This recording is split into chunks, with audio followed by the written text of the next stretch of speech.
So we're just heading into the downtown core right now. Funny enough, we passed 2 police cars on the 417. I didn't think there was a single cop available for that kind of service because there's so many police downtown.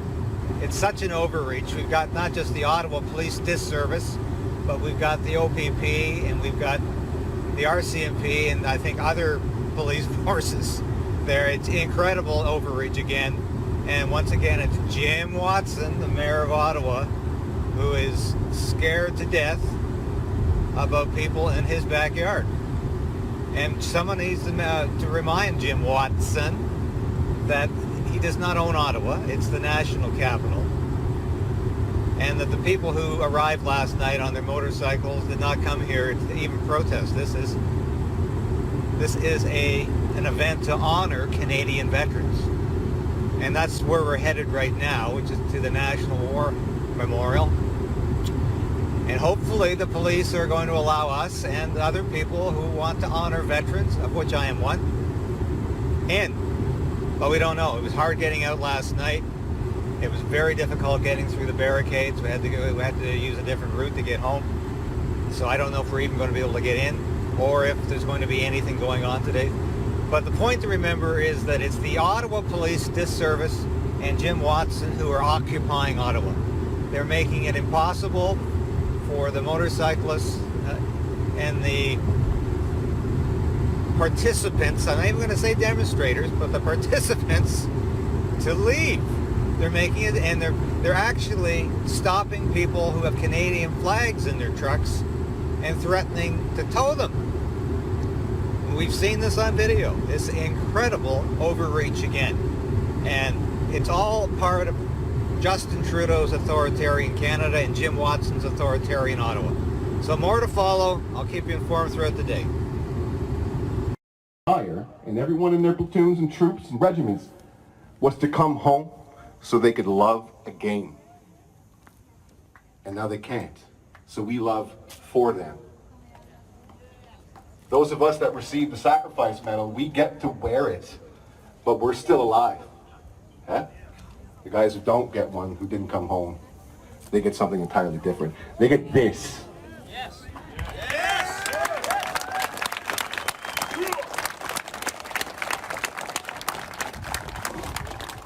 When they put up that fence, they literally encaged the national symbol of freedom.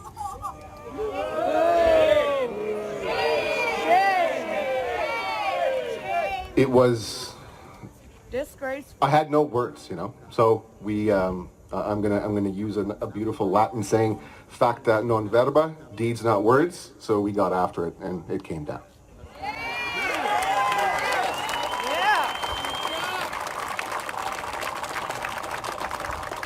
The day it came down, some friends saw me on a live stream, I guess, you know, the Friday prior, who I haven't seen since childhood. I turn around, there he is, you know. Nothing happens if you don't show up. It just won't happen. And if you show up, every single one of us here is tethered together in some way, in some fashion. Whatever that is, God, spiritualism, the universe, and God in whatever form manifest, you know.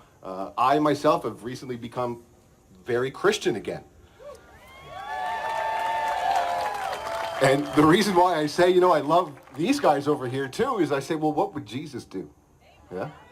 And it's, I will love you. I will forgive the person next to me. I will forgive the person that transgressed upon me. Transgressed upon every single one of you. We're angry, we're frustrated, but we are resilient.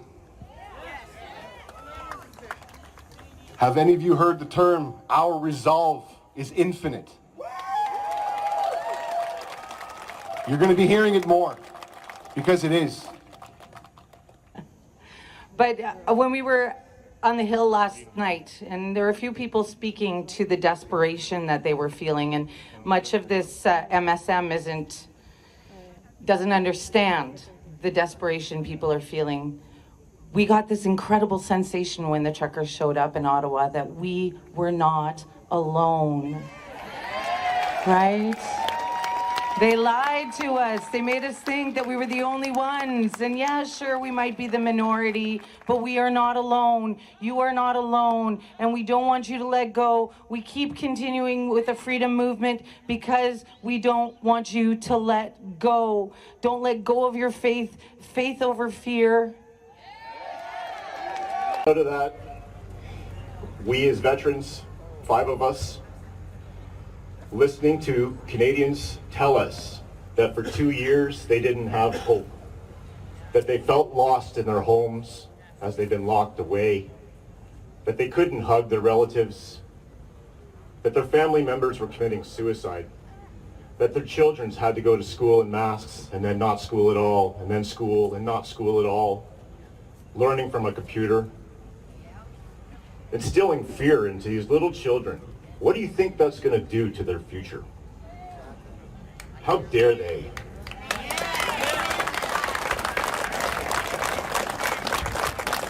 So we listened, and we got together, and we're going to unite. We currently have been around for only 4 weeks, and we are pushing 500 member applications of former service members.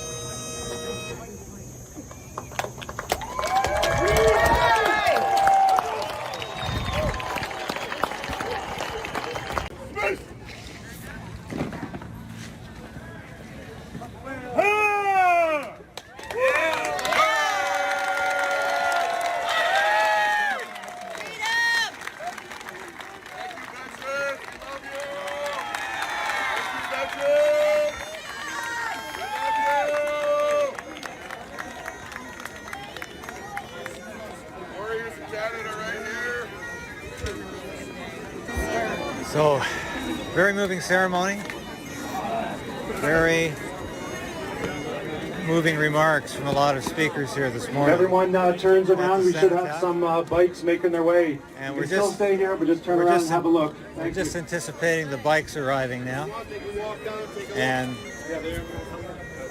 we have some of the veterans bringing up flowers to the cenotaph.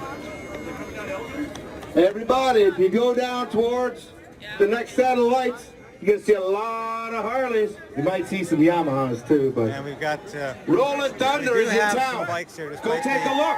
The efforts of the police to keep the bikers from a ceremony honoring Canadian veterans. Just absolutely shameful of the Ottawa police force to try to do this.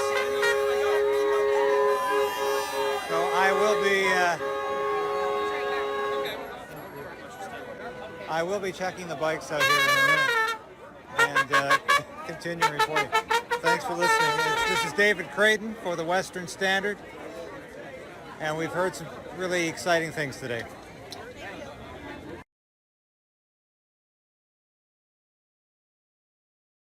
Okay, I've got to show you all this. Look at these police coming right now. You would think we had a Black Lives Matter protest going on here.